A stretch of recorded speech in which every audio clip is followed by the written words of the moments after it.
नमस्कार। आकाशवाणी से प्रस्तुत है समाचार संध्या।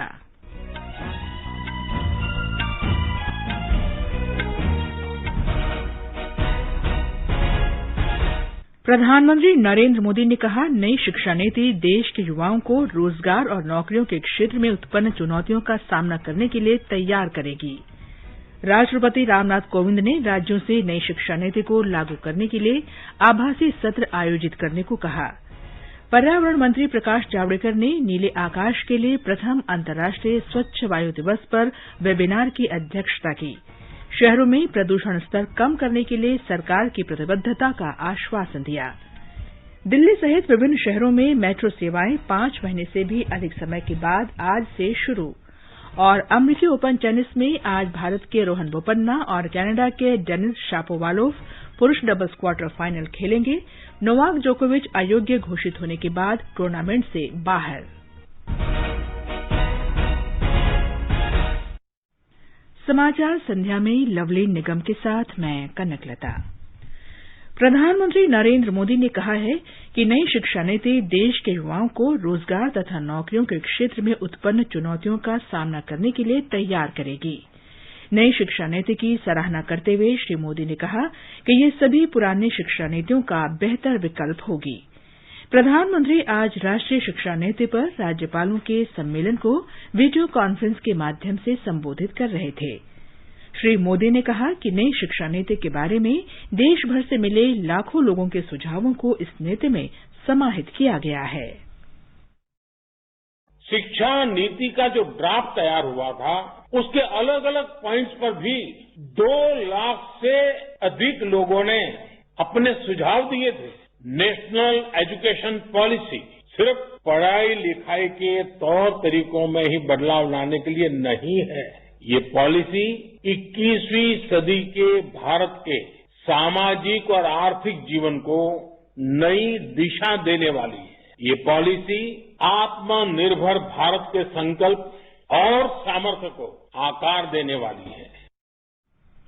प्रधानमंत्री ने जोर देकर कहा कि नई नीति कंठस्थ करने के बजाय सीखने पर जोर देती है और ये छात्रों की विवेचनात्मक क्षमता को बढ़ाएगी।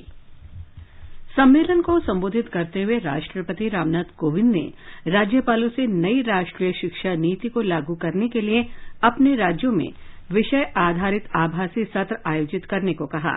श्री कोविंद ने कहा कि नई शिक्षा नीति वर्ष 2025 तक प्राथमिक विद्यालय स्तर पर सभी बच्चों को आरंभिक साक्षरता प्रदान करने को सर्वोच्च प्राथमिकता देती है।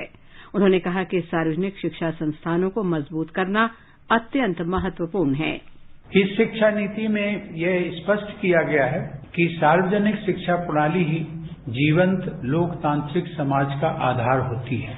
अतः सार्वजनिक शिक्षण संस्थानों को मजबूत बनाना अत्यंत आवश्यक है।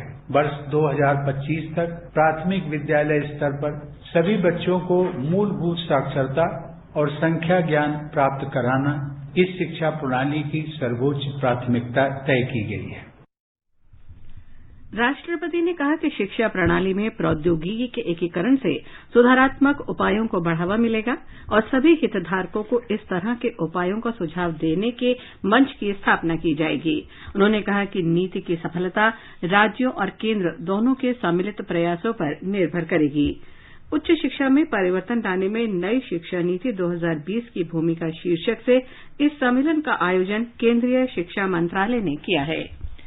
तमिलनाडु के उच्चतर शिक्षा मंत्री केपी अनबलगन ने कहा है कि राष्ट्रीय शिक्षा नीति 2020 के बारे में राज्य सरकार अपनी राय उचित समय पर केंद्र को भेजेगी। केंद्रीय शिक्षा मंत्री रमेश पोखरियाल निशंक को लिखे एक पत्र में उन्होंने कहा कि राज्य सरकार ने इस नीति का अध्ययन करने के लिए 7 सदस्यों की एक समिति बनाई है। उन्होंने कहा कि समिति की रिपोर्ट प्राप्त होने के बाद ही राज्य सरकार इस नीति पर अपनी राय व्यक्त करेगी। सरकार ने कहा है कि राष्ट्रीय पोषण माह के दौरान अत्यंत कुपोषित बच्चों की पहचान और उनका समुचित उपचार किया जाएगा। तीसरा राष्ट्रीय पोषण माह इस महीने मनाया जा रहा है। वर्ष 2018 में शुरू किए गए प्रधानमंत्री के सर्वांगीण पोषण कार्यक्रम के अंतर्गत प्रतिवर्ष पोषण माह मनाया जाता है। उपराष्ट्रपति एम वेंकैया नायडू ने बच्चों में पोषण का स्तर बढ़ाने के लिए नाश्ते या दोपहर के भोजन में उन्हें दूध देने का सुझाव दिया है। उपराष्ट्रपति ने केंद्रीय महिला और बाल विकास मंत्री स्मृति ईरानी के साथ बातचीत में ये सुझाव दिया। श्रीमती ईरानी ने उपराष्ट्रपति को आश्वासन दिया कि केंद्र सरकार सभी राज्यों को इस सुझाव पर विचार करने के लिए कहेगी ताकि मध्याह्न भोजन में दूध को शामिल किया जा सके। प्रधानमंत्री नरेंद्र मोदी ने देश से कुपोषण को समाप्त करने से संबंधित जागरूकता पैदा करने के लिए सभी की भागीदारी के लिए समन्वित प्रयासों की आवश्यकता बताई है। गृह मंत्री अमित शाह ने कहा कि सरकार बहुत अधिक कुपोषित बच्चों के समग्र पोषण के लिए देश भर में सघन अभियान चलाएगी।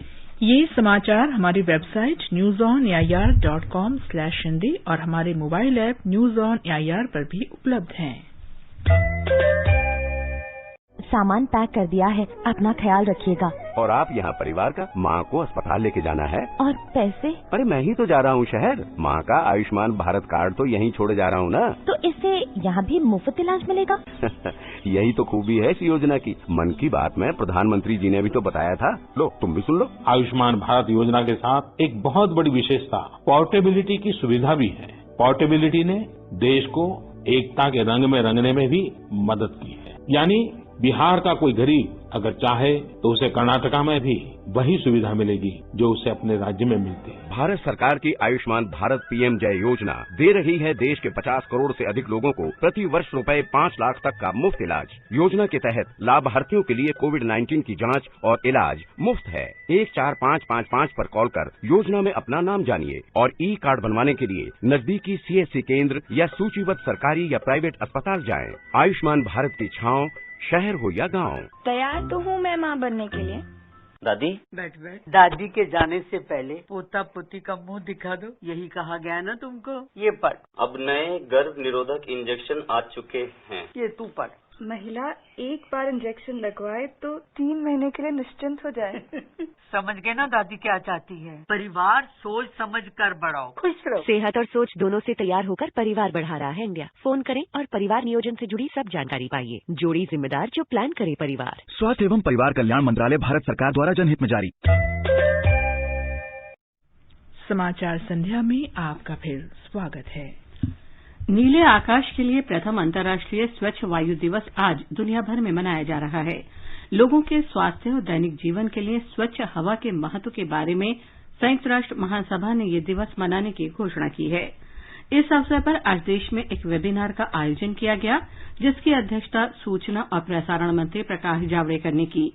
इस मौके पर श्री जावड़ेकर ने कहा कि जनसंख्या, उद्योगों, वाहनों, कचरे और धूल के कारण प्रदूषण में वृद्धि हो रही है। आज यूएन को एक दिवस घोषित करना पड़ा कि स्वच्छ हवा से नीले गगन की सफर, और इसके लिए आज हम सब इकट्ठा हुए। और अभी 15 अगस्त को प्रधानमंत्री नरेंद्र मोदी जी ने जब ये घोषणा की कि हम लगभग 100 शहर जहां आज अत्यधिक प्रदूषण है, वहां आने वाले 4 साल में प्रदूषण के मात्रा में कमी लाएंगे, लोगों को लगा साफ सुथरी हवा का हमारा हक किसी प्रधानमंत्री ने अधोरेखित किया है। श्री जावड़ेकर ने कहा कि सरकार ने देश में प्रदूषण का स्तर कम करने के लिए पिछले कुछ वर्षों में अनेक उपाय किए हैं। इनमें राष्ट्रीय स्वच्छ वायु कार्यक्रम और राष्ट्रीय वायु गुणवत्ता सूचकांक, उद्योगों के लिए उत्सर्जन मानक बढ़ते हुए BS6 ईंधन मानक लागू करना, जाम की समस्या दूर करने के लिए सड़कों का निर्माण और इलेक्ट्रॉनिक वाहनों पर विशेष बल देना जैसे उपाय शामिल हैं। श्री जावड़ेकर ने वेबिनार के दौरान राष्ट्रीय स्वच्छ वायु कार्यक्रम के अंतर्गत गतिविधियों की प्रगति की भी समीक्षा की। वेबिनार का आयोजन 28 राज्यों और 8 केंद्र शासित प्रदेशों के शहरी विकास और पर्यावरण विभागों ने संयुक्त रूप से किया है। राष्ट्रीय स्वच्छ वायु कार्यक्रम में चिन्हित 122 शहरों के आयुक्तों ने भी वेबिनार में हिस्सा लिया।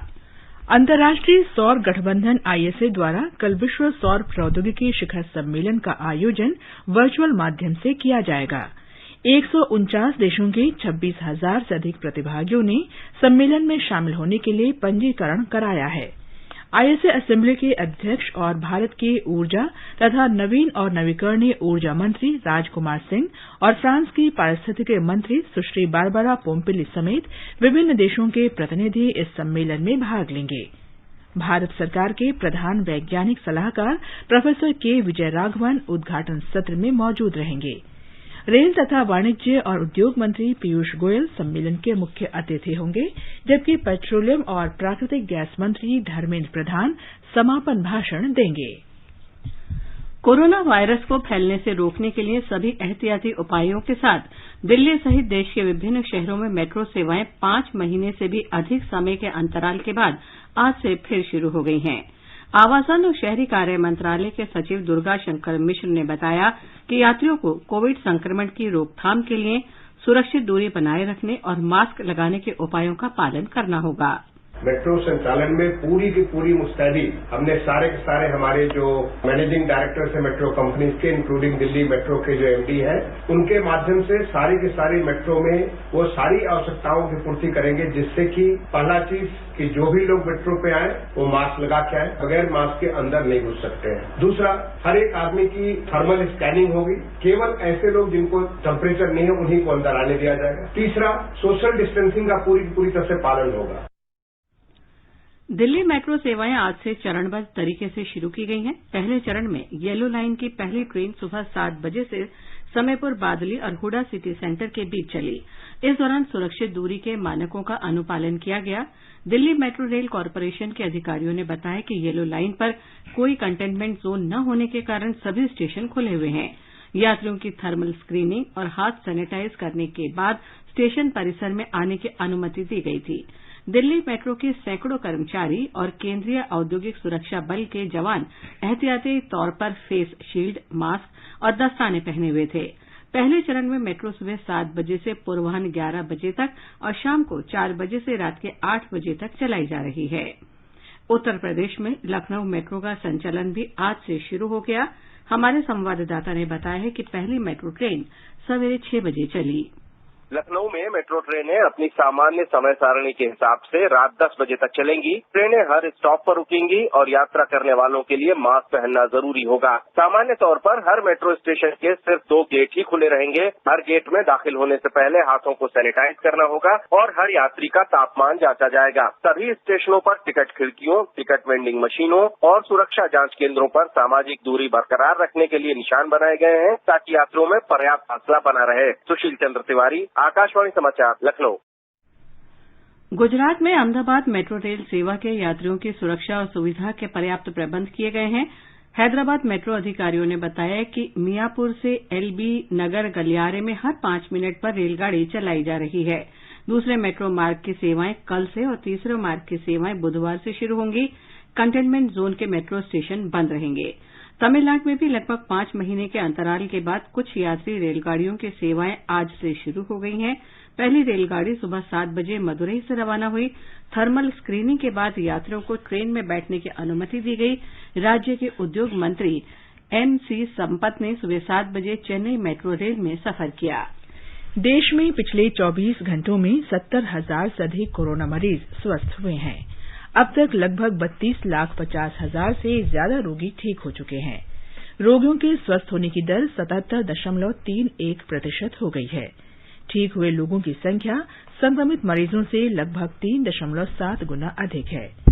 मंत्रालय ने कहा है कि पिछले 1 महीने में स्वस्थ होने वाले कोविड मरीजों की संख्या 3 गुना से ज्यादा हो गई है।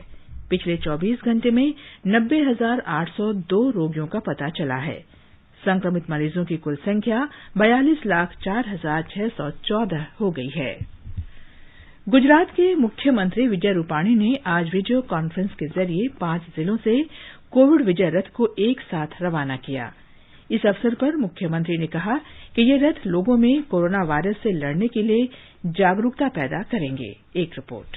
मुख्यमंत्री विजय रूपाणी द्वारा कोविड-19 विजय रथ को अहमदाबाद, सूरत, जूनागढ़, कच्छ और बनासकांठा जिलों से एक साथ प्रस्थान कराया गया। यह रथ 5 जिलों में घूमने के बाद अगले 44 दिनों में राज्य के 33 जिलों के 90 तालुकाओं में जागरूकता अभियान चलाएंगे। यह जागरूकता अभियान का आयोजन अहमदाबाद के पत्र सूचना कार्यालय, प्रादेशिक लोक संपर्क ब्यूरो आरओबी और यूनिसेफ द्वारा संयुक्त रूप से किया गया है। राज्य सरकार द्वारा गुजरात में धन्वंतरी रथ, संजीवनी रथ और 104 हेल्पलाइन द्वारा पहले से ही लोगों को स्वास्थ्य सेवाएं घर तक पहुंचाई जा रही है। अब कोविड-19 विजय रथ से कोविड-19 महामारी के खिलाफ लोगों में जागरूकता पैदा करने में काफी मदद मिलेगी। योगेश पंड्या, आकाशवाणी समाचार, अहमदाबाद। उत्तर प्रदेश के मुख्यमंत्री योगी आदित्यनाथ ने कहा है कि राज्य में कोरोना वायरस संक्रमण और मृत्यु की दर विश्व के अन्य भागों की तुलना में बहुत कम है। उन्होंने कहा कि संक्रमण से ठीक होने की दर भी बहुत अच्छी है। मुख्यमंत्री ने आज गोरखपुर के बीआरडी मेडिकल कॉलेज में राज्य की पहली जैव सुरक्षा स्तर की प्रयोगशाला BSL-3 का शुभारंभ किया। उन्होंने गोरखपुर में कोविड समर्पित अस्पताल का भी उद्घाटन किया। मध्य प्रदेश सरकार ने राज्य में 31 अक्टूबर तक 3,600 ऑक्सीजन सिलेंडर युक्त बिस्तर तथा आईसीयू में 564 बिस्तर उपलब्ध कराने का लक्ष्य तय किया है। इससे राज्य में ऑक्सीजन की सुविधा वाले बिस्तरों की संख्या 11,710 तथा आईसीयू बिस्तरों की संख्या 2,488 हो जाएगी। ब्यौरा हमारे संवाददाता से। कोरोना वायरस की स्थिति की समीक्षा करने के लिए मुख्यमंत्री शिवराज सिंह चौहान की अध्यक्षता में एक बैठक के बाद चिकित्सा शिक्षा मंत्री विश्वास सारंग ने बताया कि राज्य सरकार ने फैसला किया है कि निजी अस्पताल कोविड-19 रोगियों के इलाज के लिए प्रचलित दरों से केवल 40% अधिक शुल्क ही ले सकते हैं। सरकार ने यह भी तय किया है कि मरीज यदि स्वेच्छा से पूरा या आंशिक रूप से बिल का भुगतान करना चाहे तो अब कर सकते हैं। अभी तक राज्य में सरकार द्वारा निर्धारित अस्पतालों में कोविड-19 का इलाज निःशुल्क किया जा रहा है। श्री सारंग ने बताया कि मध्य प्रदेश में होम आइसोलेशन में रह रहे 40% मरीजों के स्वास्थ्य की निगरानी के लिए हर जिले में 24 घंटे एम्बुलेंस और डॉक्टर के साथ कमांड कंट्रोल सेंटर स्थापित किए जा रहे हैं। संजीव शर्मा, आकाशवाणी समाचार, भोपाल। बिहार में कोरोना वायरस को फैलने से रोकने के लिए नीतीश सरकार ने 30 सितंबर तक कंटेनमेंट जोन में संपूर्ण लॉकडाउन लागू करने का फैसला किया है। राज्य सरकार अनलॉक 4 के लिए पिछले सप्ताह गृह मंत्रालय द्वारा जारी दिशा निर्देशों का भी पालन करेगी। इन दिशा निर्देशों में कंटेनमेंट जोन के बाहर और अधिक गतिविधियों की अनुमति दी गई है। इस बीच राज्य में कोविड से स्वस्थ होने की दर बढ़कर 88.67% हो गई है। पिछले 24 घंटे में 1,845 कोविड रोगी ठीक हुए। इस दौरान 1,369 लोगों में संक्रमण की पुष्टि हुई। राज्य में अब तक 1,32,145 रोगी ठीक हो चुके हैं।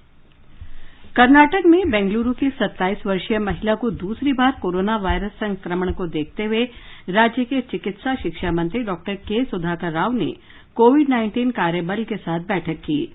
उन्होंने अधिकारियों से कहा कि वे कोरोना वायरस के पुनः संक्रमण के मामलों का अध्ययन करें। श्री राव ने इस मामले पर चिंता प्रकट करते हुए अधिकारियों से कहा कि यदि अन्य राज्यों से भी ऐसे मामले सामने आते हों तो इस बारे में जानकारी दें। सामाजिक न्याय तथा अधिकारिता मंत्री थावरचंद गहलोत ने आज मनोरोगियों की सहायता के लिए हेल्पलाइन किरण की शुरुआत की। 1800-500-0019 के जरिए इस नंबर पर 24 घंटे संपर्क किया जा सकेगा। ये मनोरोगियों को राहत और सहायता उपलब्ध कराएगी। विशेष रूप से कोविड-19 महामारी के मद्देनजर मनोरोगियों की बढ़ती संख्या को देखते हुए ये हेल्पलाइन शुरू की गई है। आकाशवाणी से विशेषज्ञों की सलाह श्रृंखला में कोविड-19 के बारे में जाने माने चिकित्सकों की राय प्रसारित की जाती है। आकाशवाणी से बातचीत में नई दिल्ली के सीताराम भरतिया विज्ञान और अनुसंधान संस्थान के डॉक्टर अमरचंद बजाज ने कोरोना वायरस को फैलने से रोकने के लिए लोगों को साफ सफाई रखने की सलाह दी है। जब तक हमारे पास इनकी ट्रीटमेंट वैक्सीन या मेडिसिन के रूप में ना निकले तब तक हमें जो प्रिकॉशनरी मेजर्स है वो फॉलो करने हैं। जहां जरूरत ना हो उसमें घर से बिल्कुल बाहर ना निकले, कोशिश करें कम से कम बाहर निकलना है। और जबकि निकलना भी पड़ा घर से बाहर तो कोशिश करें कि जहां आप 2 लोग खड़े हैं करीब 2 मीटर दूर खड़े रहें, नहीं तो कम से कम 1 मीटर दूर खड़े रहें। दिल्ली के LNJP अस्पताल के डॉक्टर नरेश गुप्ता ने कहा कि ज्यादातर मामलों में एहतियात करके ही कोरोना संक्रमण पर काबू पाया जा सकता है और बहुत कम संक्रमितों को अस्पताल में भर्ती कराने की जरूरत पड़ सकती है।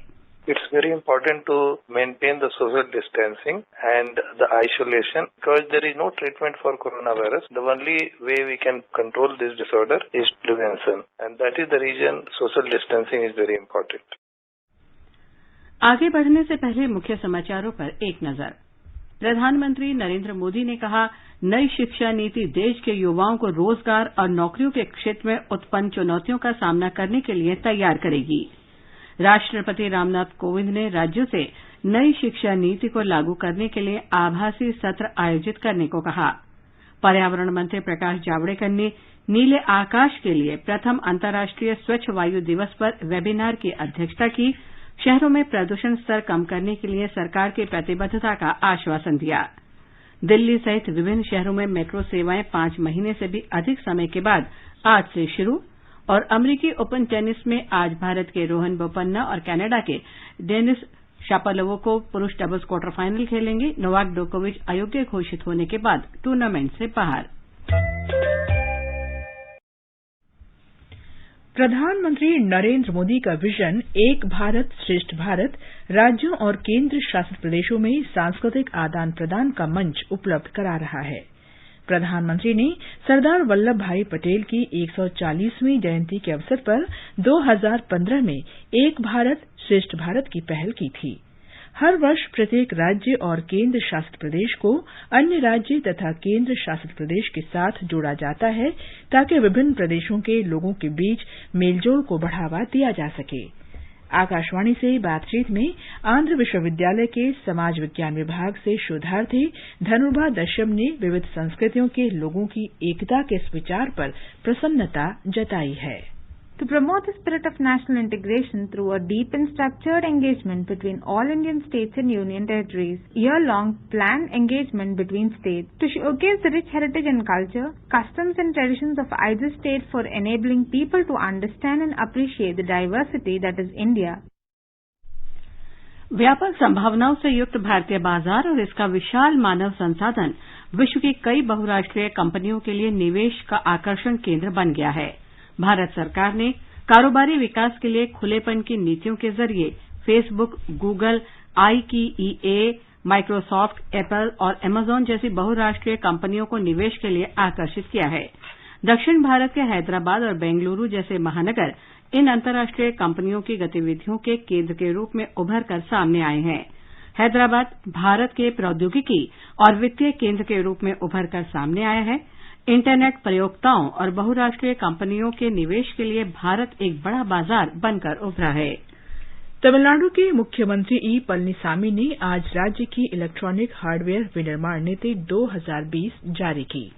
नई नीति में 2025 तक $100 अरब मूल्य की इलेक्ट्रॉनिक वस्तुओं के विनिर्माण का लक्ष्य रखा गया है। इसमें यह लक्ष्य भी रखा गया है कि देश के कुल इलेक्ट्रॉनिक हार्डवेयर निर्यात में तमिलनाडु की हिस्सेदारी 1/4 हो।